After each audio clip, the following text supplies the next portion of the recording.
बच्चों बच्चों आज भूगोल विषय में पाठ 7 अंतर्राष्ट्रीय तिथि रेखा। इसके अंतर्गत सबसे पहले हम मानक समय, प्रमाणिक समय, संसार का जो है उसके विषय में जानेंगे। स्टैंडर्ड टाइम, शून्यांश देशांतर रेखा, ये जो है पृथ्वी के बीचों बीच से रेखा गई हुई है, ये संसार का मानक समय है। ये मूल देशांतर रेखा भी इसे कहते हैं।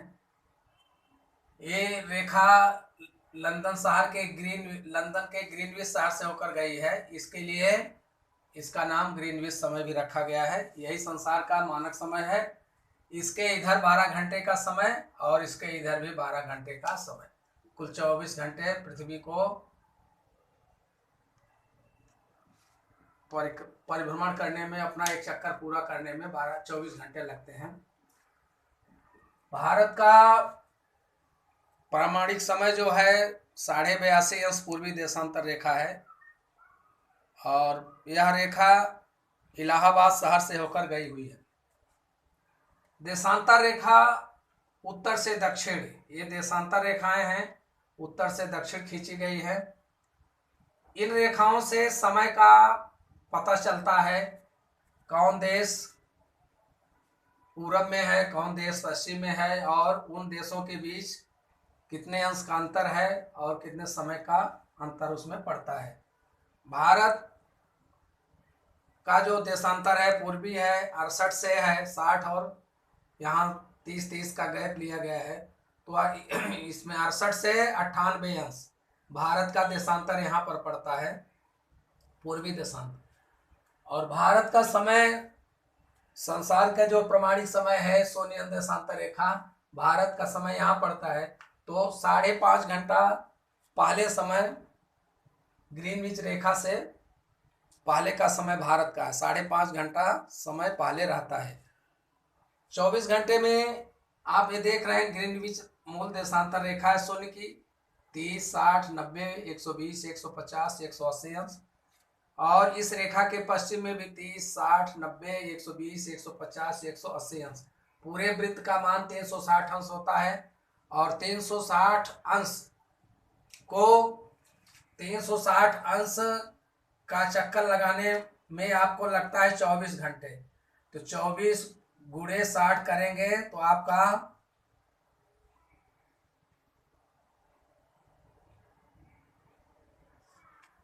1440 मिनट। 1440 में भाग देंगे 360 का, तो 4 का भाग दीजिए, 4 छंग 24, 4 दूनी 12, 2 14, 4 मिनट। एक अंश से दूसरे अंश आने में 4 मिनट का समय लगता है। यहाँ 30 अंश है तो 30 चौक 120, 2 घंटे का। तो इससे पूरे संसार में जो 24 घंटे का अंतर होता है, पूर्व में पृथ्वी पश्चिम से पूर्व की ओर घूमती है, इसलिए पूर्व के स्थानों का समय पहले आता है और पश्चिम के स्थानों का समय बाद में आता है। इससे संसार में जो है दिन और तिथि समय में बड़ा अंतर हो जाता है। यहाँ की तिथि अलग होती है, यहाँ की तिथि अलग हो जाती है, यहाँ समय, यहाँ सूर्योदय हो जाता है, यहाँ रात रहती है। तो इस तरह से इस विसंगति को दूर करने के लिए अंतर्राष्ट्रीय तिथि रेखा निर्धारित की गई है।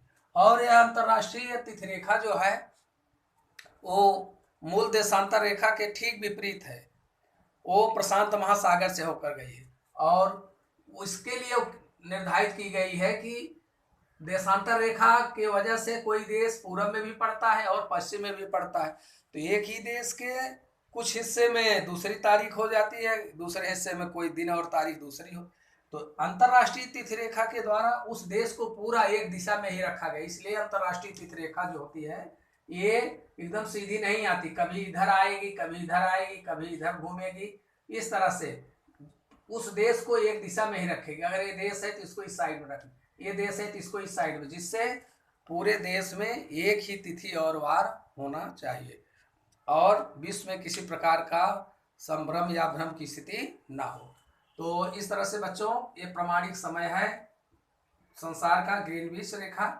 इसमें आप देख रहे हैं यहाँ पर पूरब की स्थिति में यहाँ 24, फिर इसके बाद 22 हो रहा है 2 घंटे, इसके बाद में सूर्योदय यहाँ होगा, फिर 20, इससे फिर 2 घंटे इस अक्षांश रेखा पर आएगा, 18 के बाद 16 पर, 16 के बाद 14 और मध्याह्न 12 बज रहे हैं। जब ग्रीनविच मध्याह्न रेखा पर 12 मध्याह्न के बज रहे हैं तो यहाँ 24 मतलब 12 घंटे का अंतर इधर हो गया और 12 घंटे का समय इधर। अभी फिर यहाँ 10 बजे होंगे, फिर 8 बजे होंगे, 6 बजे होंगे, 4 बजे होंगे और 2 फिर 12। इस तरह से पश्चिम का समय यहाँ से 12 घंटा पीछे है और पूर्व का समय यहाँ से 12 घंटे आगे। तो यहाँ और यहाँ के समय में कुल 24 घंटे का फर्क पड़ता है।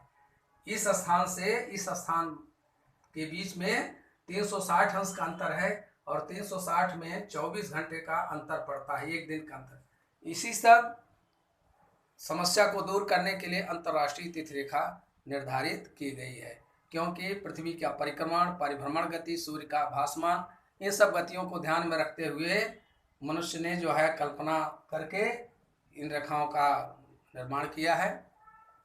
और पूरब की ओर समय जो है 2-2 घंटे बढ़ रहा है इस रेखा से, और पश्चिम की ओर जाएंगे तो समय 2-2 घंटे कम हो रहा है। 10, 8, 6, 4, 2, इधर 12 से 14, 16, 18, 22, 20, 22, 24। तो इस तरह से ये विसंगति ना हो, अनिश्चितता ना हो, इसी को दूर करने के लिए अंतर्राष्ट्रीय तिथि रेखा का निर्माण किया गया है। आज के वीडियो में हमने मानक समय और ग्रीनविच रेखा, मूल देशांतर रेखा और एक अंश से दूसरे अंश जाने में 4 मिनट का अंतर पड़ता है, इस आधार पर आप किसी भी देश की स्थिति के आधार पर आप समय का पता लगा सकते हैं कि वो कितने अंश पर है तो कितना उसमें कितने घंटे का अंतर होगा।